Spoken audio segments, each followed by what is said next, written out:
It's Thursday, May 15. I'm Robert Millis, and this is your Thursday Snack.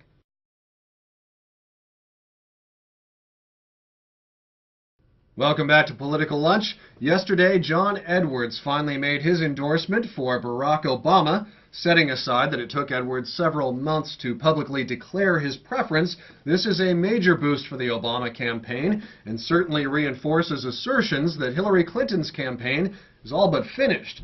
These two men standing on the stage together yesterday were a remarkable sight to many.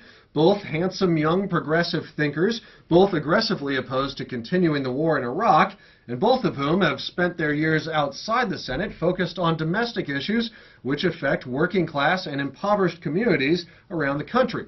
Suddenly, some Obama supporters have been whispering that perhaps it was a little bit too early to dismiss John Edwards as a possible running mate. Seeing Edwards and Obama together is not unlike seeing a youthful Bill Clinton and Al Gore together in '92.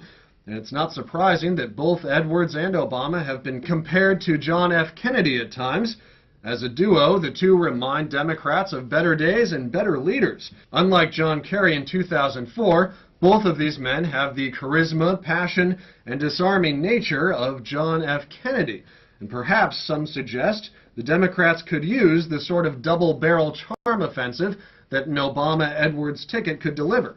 Best of all, Edwards might be able to deliver Southern votes, which Obama may not get otherwise. However, while Barack Obama may enjoy the comparisons to the president from Camelot, they also raise the bar for his campaign, and two JFK types may be too much.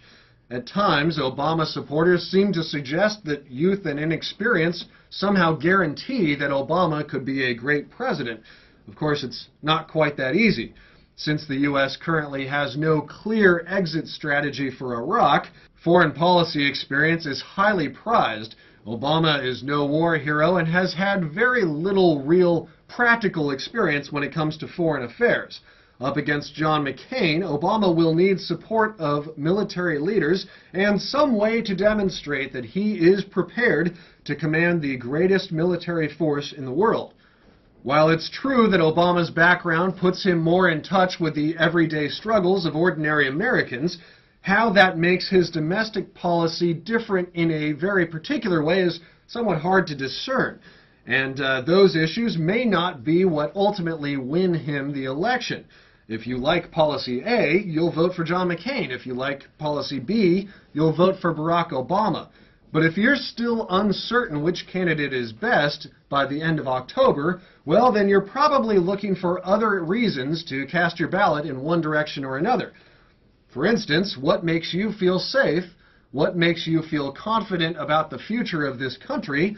And I hate to say it, but who do you want answering that phone at 3 a.m.? John F. Kennedy was a certifiable war hero. His family's place in the world exposed him to foreign affairs and global politics from the top down, something which no doubt influenced his view of the world in 1960.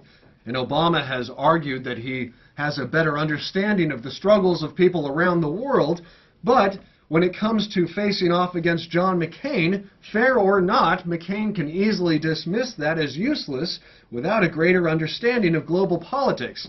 After all, Democrats do have, again, fair or not, a reputation for understanding the plight of people, but not necessarily having the will and capability to make difficult decisions required of statesmen to solve problems between nations in order to help those people they sympathize with.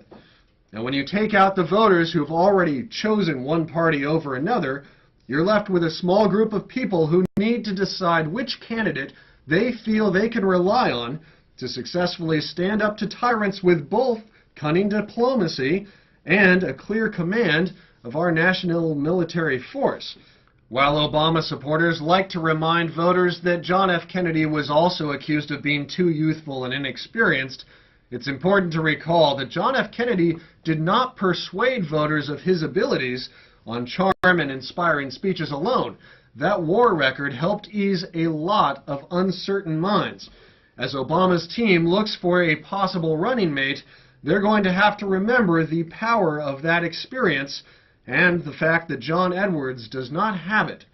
Now that's it for me today. Next Thursday, we're going to look at John McCain and the double-edged sword of the Ronald Reagan legacy. Thanks very much for watching. We'll see you tomorrow for our weekly 10 in 3.